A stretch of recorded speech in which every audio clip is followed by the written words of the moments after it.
Families of men incarcerated at a Michigan correctional facility believed its remote location would spare it from the COVID-19 outbreak. Kinross Correctional Facility had remained almost unscathed by the coronavirus with only one case between March and October.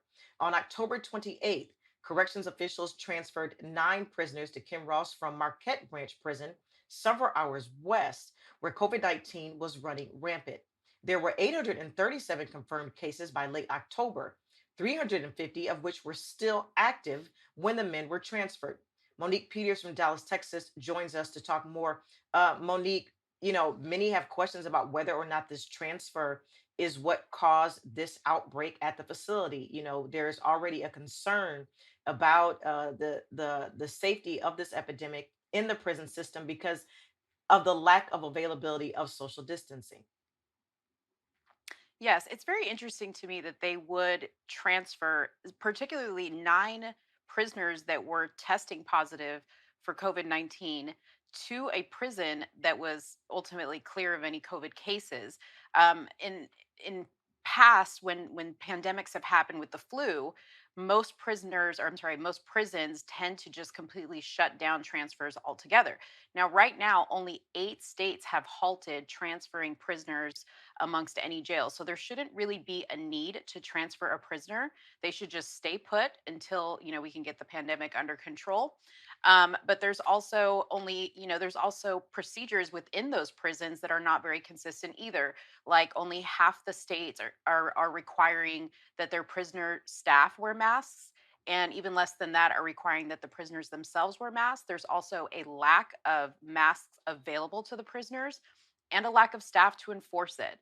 So I think that that is contributing to the problem. And I would hope that they could just altogether put the transfers on hold. It's interesting that you mentioned the concern about the mask, especially when we're in a situation where the coronavirus has killed more than 300,000 people in the US and the cases are rising, especially during the late summer months and here the winter months. And so they've had many cases in the prisons, Monique. It perplexes me that we're having a discussion about the lack of mask or the lack of enforcing mask in such close proximity. Yeah, and I agree with you. What really perplexes me is the fact that we're just now having this conversation about the lack of masks and just supplies in general in prison systems. It's nothing new that prisons have long been denied the amount of funds that they need to properly run.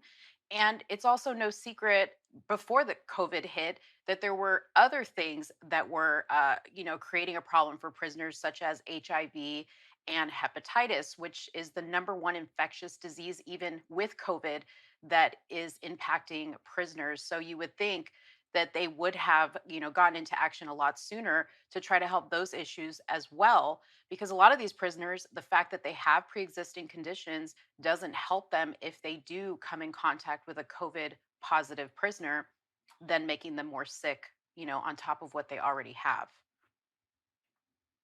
Well, the officials there are saying that they don't believe that the transfer was the issue, even though 1,100 prisoners have now been infected and at least 7 have died, and more than 100 guards have fallen ill. Certainly, something that we'll continue to follow, Monique, and hoping that they put some parameters in place so that this does not continue to happen within the prison system.